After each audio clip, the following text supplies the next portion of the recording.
Hello students, welcome to the excellence IAS academy.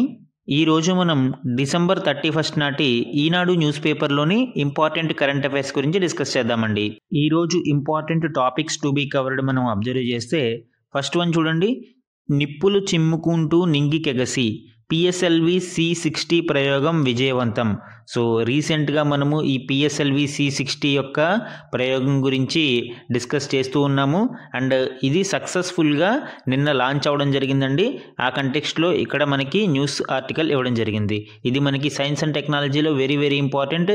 And second one చూడండి, అటవీ అంచనాలలో నిజమెంత.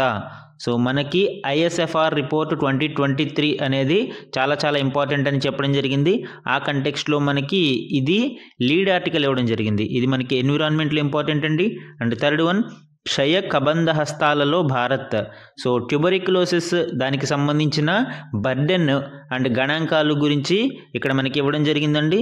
ఇది health, science and technology మరియు హెల్త్లో ఇది ఇంపార్టెంట్. ఫోర్త్ వన్, భోపాల్ నుంచి కాలకోట విషం తరలింపు ప్రారంభం.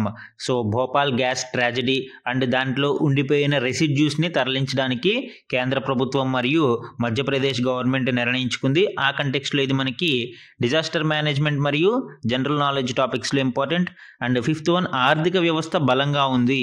సో ఆర్బీఐ యొక్క FSR report, financial stability report గురించి మనకి ఈరోజు న్యూస్లో రావడం జరిగిందండి. ఇది మనకి ఎకానమీలో ఇంపార్టెంట్.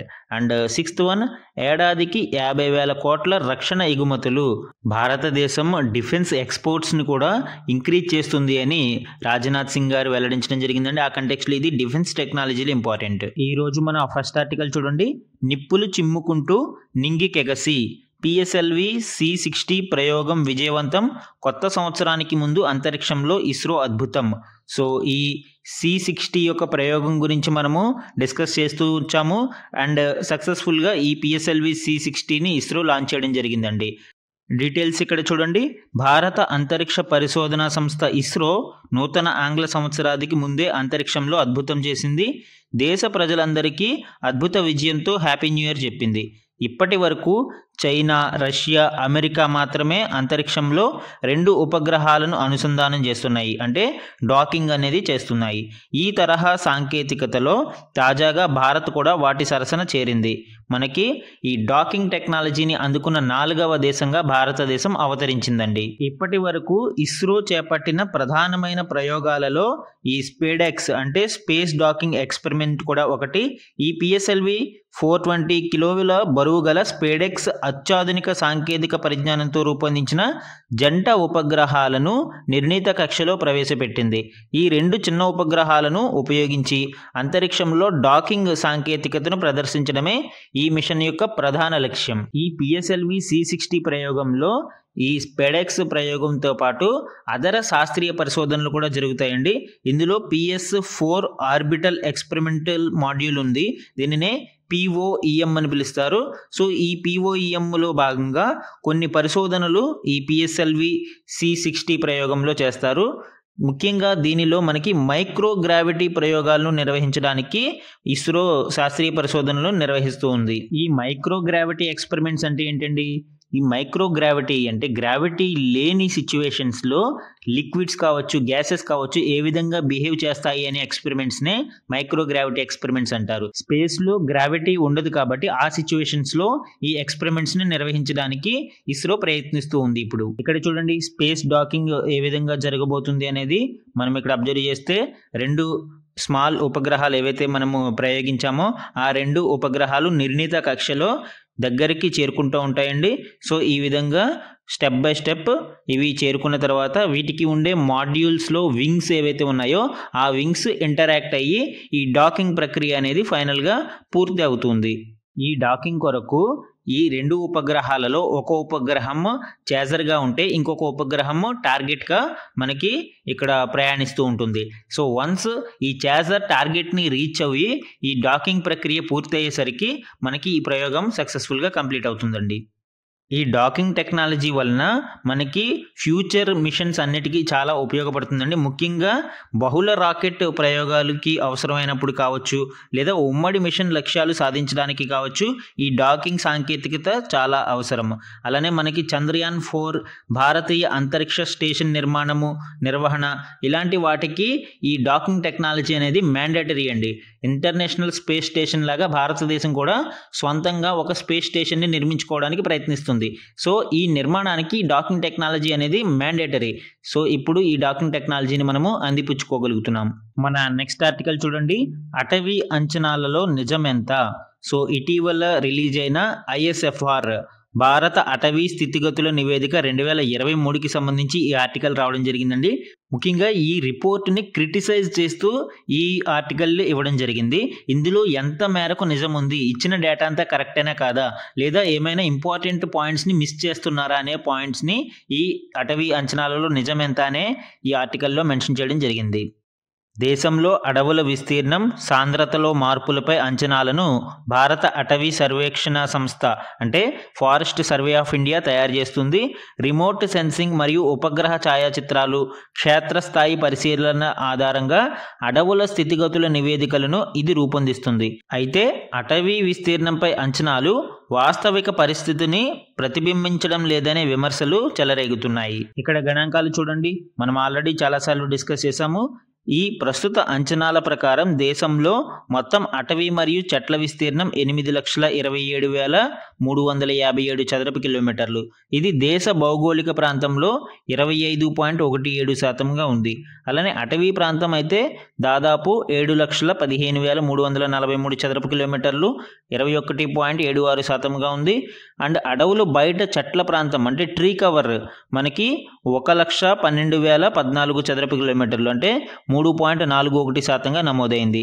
2021 అంచనాలతో అంటే లాస్ట్ రిపోర్ట్తో పోలిస్తే మనకి అటవీ మరియు చెట్ల విస్తీర్ణం 1,445 చదరపు కిలోమీటర్ల మేర పెరిగింది.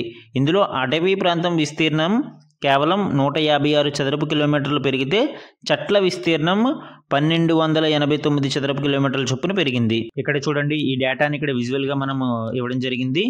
ఫారెస్ట్ కవర్ 21.76 ఉంటే మనకి ట్రీ కవర్ 3.41% ఉంది. టోటల్ మనకి 25.17% ఆఫ్ జాగ్రఫికల్ ఏరియాగా మనం ఇక్కడ చెప్పవచ్చు. అలానే టాప్ 3 స్టేట్స్ చూడండి, మధ్యప్రదేశ్, అరుణాచల్ ప్రదేశ్, మహారాష్ట్ర విస్తీర్ణం పరంగా ఇక్కడ మనకి గుర్తుపెట్టుకోండి, విస్తీర్ణం పరంగా మనకి మధ్యప్రదేశ్ టాప్లో ఉంటుంది. అయితే percentage of forest cover with respect to geographical area అంటే ఒక స్టేట్ యొక్క మొత్తం జాగ్రఫికల్ ఏరియాలో ఫారెస్ట్ కవర్ యొక్క పర్సంటేజ్ని తీసుకుంటే మనకి లక్షద్వీప్ ఇందులో టాప్లో ఉంటుందండి. సుమారు 91.33% ల్యాండ్ మొత్తం ఫారెస్ట్తోనే ఇక్కడ కప్పబడి ఉంటుంది. అండ్ ఈ చెట్ల యొక్క సాంద్రతను బట్టి అడవులని 4 రకాలుగా వర్గీకరిస్తారండి. ముఖ్యంగా బాగా దట్టమైన అంటే వెరీ డెన్స్ ఫారెస్ట్, దట్టమైనవి, సాంద్రత తగ్గినవి, చిట్టడవులు వంటి 4 రకాలుగా ఈ అడవులను వర్గీకరిస్తారు. అయితే అటవుల్లో సంభవించే అగ్ని ప్రమాదాల వల్ల అటవీ విస్తీర్ణం మరియు సాంద్రతలలో మార్పులు సంభవిస్తూ ఉంటాయండి. ఇక్కడ మేజర్ క్రిటిసిజం ఏమొస్తుంది, మనకి ప్రతి రిపోర్ట్లోనూ కూడా అడవులు మరియు చెట్ల విస్తీర్ణం పెరుగుతుంది అని చెప్తున్నారు, కానీ వీటి సాంద్రత మీద దృష్టి సారించడం లేదు. ముఖ్యంగా అడవుల నరికివేత మరియు గనులు, క్వారీల తవ్వకం ఇట్లాంటి వాటి వల్ల ఈ చెట్ల సాంద్రత అనేది తగ్గిపోతుంది, కానీ ఈ రిపోర్ట్లో వాటిని కన్సిడర్ చేయటం లేదు. ఎందుకు? అడవుల వెలుపల పెరిగే చెట్లను ముఖ్యంగా సోషల్ ఫారెస్ట్స్, అగ్రో ఫారెస్ట్స్ ఇవన్నీ కూడా మనము కన్సిడర్ చేసి వీటిని అటవీ మరియు చెట్ల విస్తీర్ణం పెరిగింది అని ప్రతి రిపోర్ట్లోనే ఇవ్వడం జరుగుతుంది. కానీ సహజ అటవీ ఆవరణ వ్యవస్థలో పెరిగే చెట్లకు ఇలాగ మనకి అడవుల వెలుపల పెరిగే చెట్లకు తేడా ఉంటుంది. కాబట్టి సహజమైన మనకి ఆవరణ వ్యవస్థలో ఉండే వాటిని కన్సిడర్ చేయడం ద్వారా సరి అయిన రిపోర్ట్ని మనం తీసుకుని చర్యలు చేపట్టడానికి అవకాశం ఉంటుంది. ఇక్కడ చూడండి, చక్కని జీవావరణ వ్యవస్థ కలిగిన ఎన్నో దశాబ్దాల వయసు గల సహజ అడవులకు జరిగిన నష్టాన్ని సామాజిక వనాల కింద పెంచిన ప్లాంటేషన్ అడవులతో కలిగే లాభంతో సరిపోల్చలేము. ఆ రెండింటి మధ్య నాణ్యతాపరంగా చాలా తేడా ఉంటుంది. ఇలాంటి మౌలికమైన అంశాలను ఈ ఫారెస్ట్ సర్వే ఆఫ్ ఇండియా విస్మరిస్తుంది అని చాలామంది బలంగా వాదిస్తూ ఉన్నారు. భవిష్యత్తులో ఇలాంటి లోటుపాట్లను సరిదిద్దుకుంటూ నివేదికలను రూపొందించడం, తద్వారా అడవుల యొక్క వాస్తవ పరిస్థితిని తెలుసుకుని మనము దాని యొక్క రక్షణ చర్యలను, తగిన ప్రణాళికలను రూపొందించుకోవడానికి అవకాశం ఏర్పడుతుంది. ఇక్కడ చూడండి, ఫారెస్ట్ సర్వే ఆఫ్ ఇండియా గురించి మనకి దీనిని June 1, 1981లో ఏర్పాటు చేయడం జరిగింది. ఇది ministry of environment and forests and climate change ఆధ్వర్యంలో ఫారెస్ట్ రిసోర్సెస్ని ఎప్పటికప్పుడు మానిటర్ చేసుకుంటూ ఈ ISFR రిపోర్ట్స్ని ప్రిపేర్ చేస్తూ ఉంటుంది. మన నెక్స్ట్ ఆర్టికల్ చూడండి, క్షయ కబంధహస్తాలలో భారత్. సో ఇక్కడ ట్యూబెరిక్యులోసిస్ మరియు ట్యూబెరిక్యులోసిస్కి సంబంధించిన ఇంపార్టెంట్ గణాంకాలు ఇవ్వడం జరిగిందండి. అదేవిధంగా భారతదేశంలో ఈ ట్యూబెరిక్యులోసిస్ యొక్క వ్యాప్తి ఏ విధంగా ర్యాంపెంట్గా ఉంది అనేది కూడా ఇక్కడ మెన్షన్ చేయడం జరిగింది. వరల్డ్ హెల్త్ ఆర్గనైజేషన్, ప్రపంచ ఆరోగ్య సంస్థ యొక్క ఇటీవలి టీబీ రిపోర్ట్ ప్రకారం 2023లో మొత్తంగా 82 లక్షల కొత్త టీబీ కేసులు నమోదయ్యాయి. ఇందులో 26% భారతదేశంలోనే వెలుగు చూశాయండి. టీబీ గత సంవత్సరంలో అన్ని దేశాలలో కలిపి సుమారు 12.5 లక్షల మందిని మనకి ఇక్కడ మోర్టాలిటీ రేట్ ఇక్కడ చూడవచ్చు. ఇందులో 3.15 లక్షల మంది ఈ చనిపోయిన వాళ్ళలో భారతీయులు కావడం మనకి భారతదేశంలో ఈ టీబీ అనేది ఎంత ర్యాంపెంట్గా ఉంది అనేది తెలియజేస్తుంది. లాస్ట్ 2 ఇయర్స్లో భారత్ మరియు ఇండోనేషియాలోనే ఎక్కువగా ఈ టీబీ అనేది వ్యాప్తి చెందుతూ ఉంది. ఎక్కువ మంది ప్రజలు ఈ టీబీ బారిన పడుతూ ఉన్నారు. అందులోనూ ఎక్కువగా గతేడాది టీబీ సోకిన వారిలో 12% చిన్నారులు, యువతే ఉండడం మనకి మరింత ఆందోళన కలిగించే అంశం. అలానే 2030 నాటికి టీబీని ఎరాడికేట్ చేయాలని ఐక్యరాజ్య సమితి లక్ష్యాలు నిర్దేశిస్తున్నాయి. అంటే టార్గెట్స్ మనము ఫిక్స్ చేసుకున్నాము. కానీ అంతకు 5 ఏళ్ల ముందుగానే, అంటే 2025 నాటికే మనము క్షయ విముక్త భారత్ను సాధించాలి అని కేంద్రం సంకల్పించింది. 2025 నాటికే మనము భారతదేశంలో టీబీని ఎరాడికేట్ చేయాలని కేంద్ర ప్రభుత్వం టార్గెట్ పెట్టుకోవడం జరిగిందండి. అయితే మనకి ఈ టీబీ వ్యాప్తి అనేది చాలా ర్యాంపెంట్గా ఉండడం చేత ప్రస్తుతం ఈ లక్ష్యాలను సాధించుకోవడం అనేది చాలా ఆస్కారం అయితే కనిపించడం లేదు. ఐక్యరాజ్య సమితి లక్ష్యాల ప్రకారం 2025 నాటికి టీబీ కేసులను 50% మేర తగ్గించాలి. కానీ మనకి 2015-23 మధ్య కాలంలో భారత్ కేవలం 18% ప్రగతిని మాత్రమే సాధించింది. మరోవైపు మరణాల రేటును 75% మేర తగ్గించాల్సి ఉంటే అది 24% మాత్రమే పరిమితమైంది. అంటే మనకి దాదాపుగా మనము ఈ లక్ష్యాలను సాధించడం ప్రస్తుతం అసాధ్యంగా కనిపిస్తూ ఉంది. పేదరికం, పౌష్టికాహార లోపం మరియు జీవన శైలిలో మార్పులు వంటి అనేక కారణాల చేత ఈ క్షయ భారతదేశంలో రోజు రోజుకి విస్తరిస్తూ ఉంది. దీనిని అరికట్టడం కోసం కేంద్ర ప్రభుత్వం అనేక పథకాలను కూడా తీసుకురావడం జరిగిందండి. ముఖ్యంగా మనకి నిక్షయ్ పోషణ్ యోజన అనే పథకం గురించి డిస్కస్ చేయడం జరిగింది. ఈ నిక్షయ్ పోషణ్ యోజనలో భాగంగా ప్రతి నెల ఫైనాన్షియల్ ఇన్సెంటివ్ కింద మనకి 1000 రూపాయలు, ఇది వరకు 500 రూపాయలు ఉండేది, ఇప్పుడు ప్రతి నెల 1000 రూపాయలు ఈ అక్టోబర్ 2024 నుంచి దీనిని పెంచడం జరిగింది. సో 1000 రూపాయలు ప్రతి టీబీ పేషెంట్కు వాళ్ళ యొక్క ఫైనాన్షియల్ అసిస్టెన్స్ కోసం ఇవ్వడం జరుగుతుంది. ఈ స్కీమ్ యొక్క ముఖ్య లక్ష్యాలు మనం చూస్తే న్యూట్రిషనల్ స్టేటస్, అంటే పౌష్టికాహారాన్ని అందించడము, బెటర్ ట్రీట్మెంట్ అవుట్కమ్, వాళ్ళకి మెరుగైన చికిత్సని అందించడం కొరకు, బెటర్ అడ్హెరెన్స్, అంటే ప్రతిరోజు వాళ్ళని మానిటర్ చేయడం కొరకు, ఇంక్రీజింగ్ నోటిఫికేషన్ రేట్, అంటే అనుమానితులని త్వరితగతిన గుర్తించి వారికి సరి అయిన చికిత్సని అందించడము, reducing out of pocket expenditure, అంటే పేదలు ఈ ఖర్చుని తగ్గించే విధంగా, క్షయ వాటికి సంబంధించి ఆ ట్రీట్మెంట్ యొక్క ఖర్చుని తగ్గించే విధంగా ప్రభుత్వమే ఉచిత స్కీమ్స్ ద్వారా మరియు ఉచిత చికిత్సా విధానాల ద్వారా ఈ క్షయ నుంచి వారిని బయటపడేసే విధానాన్ని మనము నిక్షయ్ పోషణ్ యోజన స్కీమ్ అని పిలుస్తామండి. ఇది సెంట్రల్లీ స్పాన్సర్డ్ స్కీమ్ అండి, అంటే కేంద్ర ప్రాయోజిత పథకం. దీనిలో కేంద్ర రాష్ట్ర ప్రభుత్వాలు భాగస్వాములుగా ఉంటాయి. అండ్ ఈ క్షయ వ్యాధికి గల కారణాలని మనం అబ్జర్వ్ చేస్తే క్షయవ్యాధి మైకోబాక్టీరియం ట్యూబెరిక్యులోసిస్ అనే బ్యాక్టీరియా ద్వారా సంభవించే ఒక అంటువ్యాధి.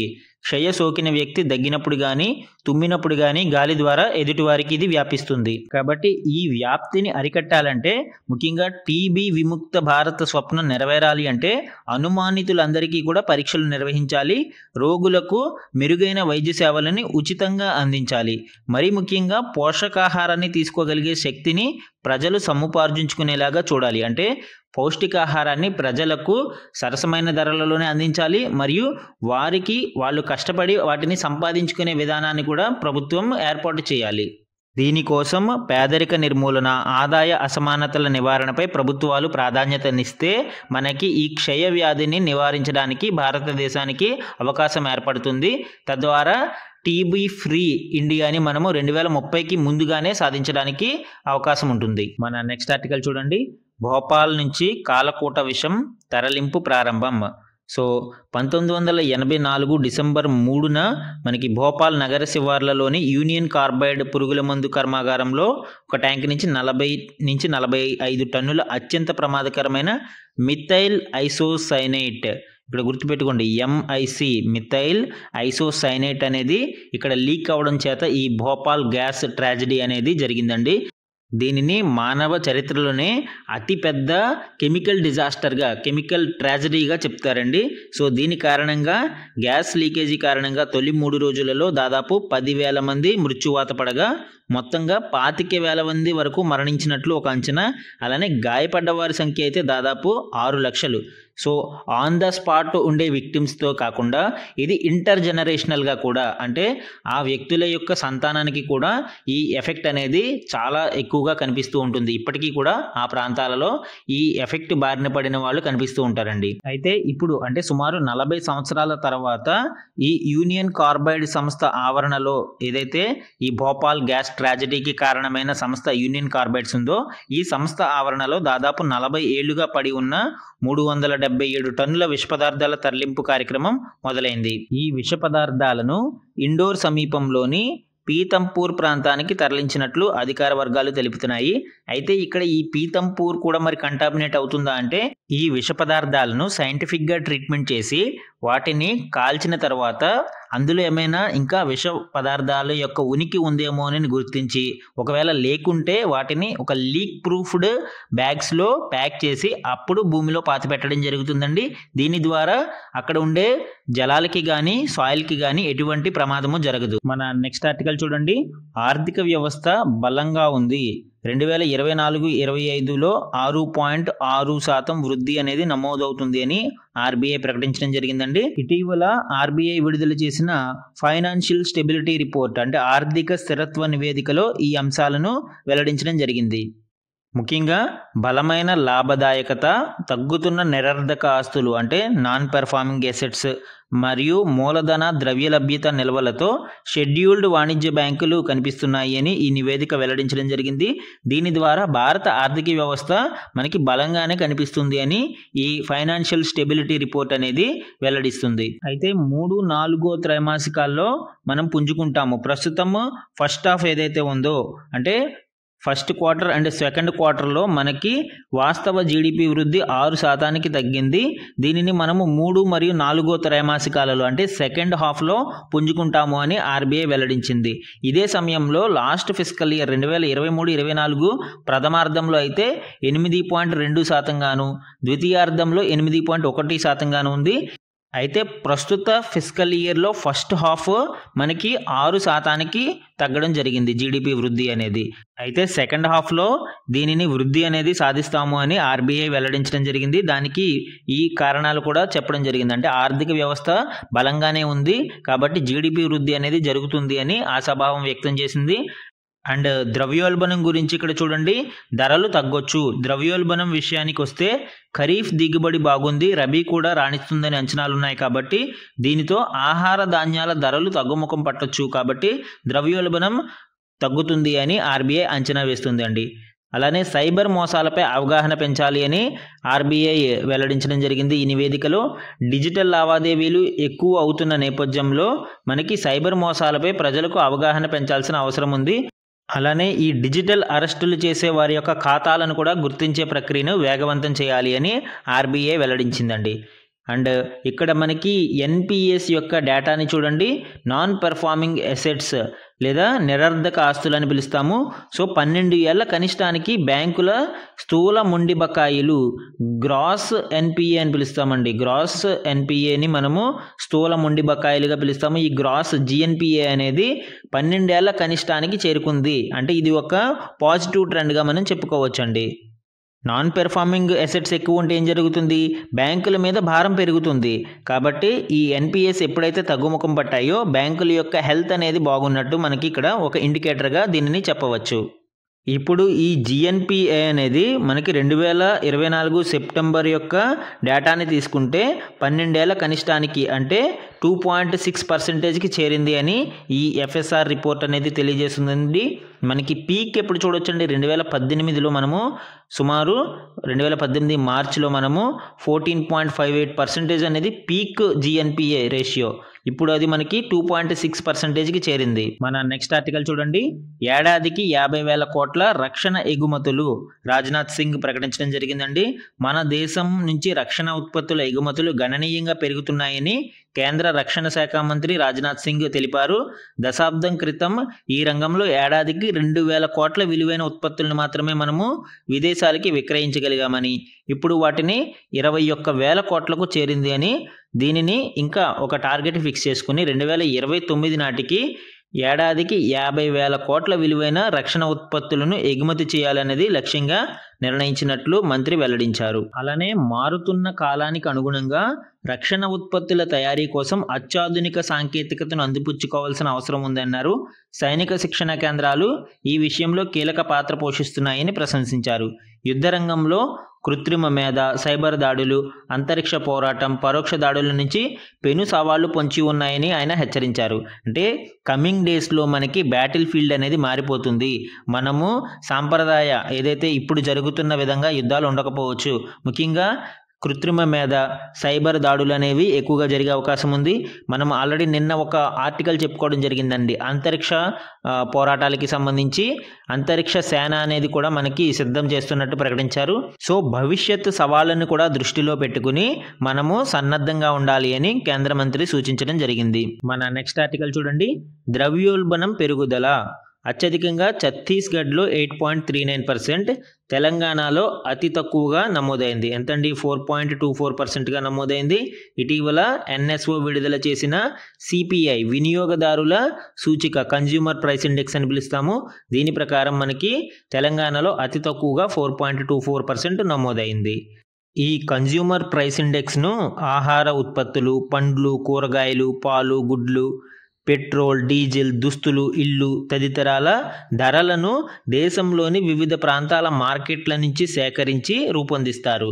ఇక్కడ మనము రాష్ట్రాల వారీగా పరిశీలిస్తే అత్యధికంగా ఛత్తీస్గఢ్ 8.39%, బీహార్ 7.55%, ఒడిశా 6.78%తో తొలి 3 స్థానాలలో ఉన్నాయి. ద్రవ్యోల్బణం జాతీయ సగటు చూస్తే మనకి 5.48%, అంటే మనకి డిసెంబర్ మంత్లో మనం చూస్తే 5.48% సిపిఐ మనకి నమోదైంది. అన్ని రాష్ట్రాల కన్నా అతి తక్కువగా తెలంగాణలో 4.24% ఉన్నట్టు సిపిఐ నివేదిక స్పష్టం చేసింది.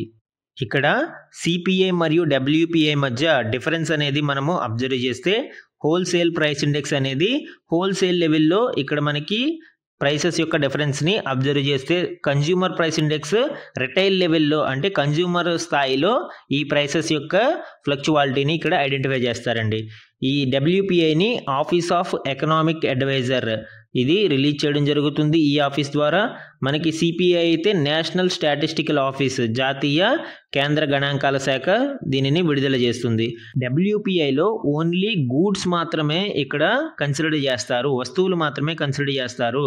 అయితే సిపిఐలో వస్తువులతో పాటు సేవలను కూడా కన్సిడర్ చేస్తారు. బోత్ గూడ్స్ అండ్ సర్వీసెస్ ఈ సిపిఐలో భాగంగా ఉంటాయి. ఇన్ఫ్లేషన్ మెజర్మెంట్ మనకి ఫస్ట్ స్టేజ్ ఆఫ్ ట్రాన్సాక్షన్ని సూచిస్తుంది.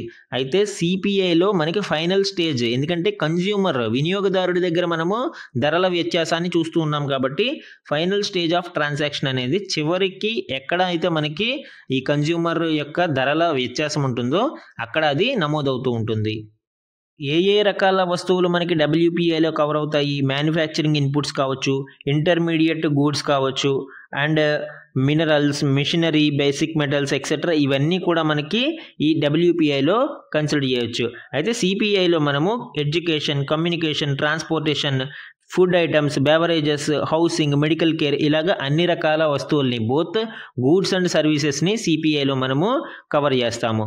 ఇక్కడ బేస్ ఇయర్ వచ్చి మనకి 2011-12 అండ్ సిపిఐకి వచ్చేటప్పటికి 2012. ఇక్కడ మనకి రీసెంట్గా ఈ సిపిఐ యొక్క బేస్ ఇయర్ని 2024కి మారుస్తాము అని కేంద్రం ప్రకటించడం జరిగింది. అది ఇన్ ఫ్యూచర్ దీనిని 2024కి మార్చే అవకాశం ఉంది. ఈరోజు సమ్ ఇంపార్టెంట్ వన్ లైనర్స్ని మనం ఇక్కడ అబ్జర్వ్ చేస్తే, Koneru Humpy world rapid chess championship టైటిల్ని విన్ అవ్వడం జరిగిందండి. ఈవిడ ఈ టైటిల్ని సెకండ్ టైం విన్ అయింది. ఆల్రెడీ 2019లో ఈ టైటిల్ని కోనేరు హంపి గెలుచుకుంది. ఇలాగా 2 సార్లు వరల్డ్ ర్యాపిడ్ చెస్ ఛాంపియన్షిప్ టైటిల్ని గెలిచిన సెకండ్ ఉమెన్గా కూడా ఈవిడ రికార్డు సృష్టించింది. ఇది వరకు చైనా యొక్క జ్యూ వెంజున్ అనే ఆవిడ 2017, 2018లో ట్వైస్ ఈ టైటిల్ని విన్ అయింది. ఇప్పుడు కోనేరు హంపి 2019, 2024లో ఈ టైటిల్స్ని విన్ అవ్వడం జరిగింది. అండ్ సెకండ్ వన్ చూడండి, ఇండియన్ క్రికెటర్ సచిన్ టెండూల్కర్కి మెల్బోర్న్ క్రికెట్ క్లబ్ ఆనరరీ మెంబర్షిప్ని ప్రదానం చేసిందండి. ఈ Melbourne cricket club one of the historical club. ఇది 1883లో స్థాపించడం జరిగింది. ఇది one of the oldest sports club in Australia. And ఈ ఓల్డెస్ట్ స్పోర్ట్స్ క్లబ్ అయిన ఎంసీసీ సచిన్ టెండూల్కర్కి గౌరవ మెంబర్షిప్ని అందించడం జరిగింది. Next one, K. Vijayanand was appointed as Chief Secretary to the Government of Andhra Pradesh on 29 December 2024. Andhra Pradesh నూతన చీఫ్ సెక్రటరీగా K Vijayanand గారు ఎంపిక అవడం జరిగిందండి. సో దానికి సంబంధించి ఇక్కడ ఇవ్వడం జరిగింది. ఇవి ఈరోజు ఈనాడు న్యూస్ పేపర్లోని ఇంపార్టెంట్ కరెంట్ అఫైర్స్ అండి. Thank you for watching.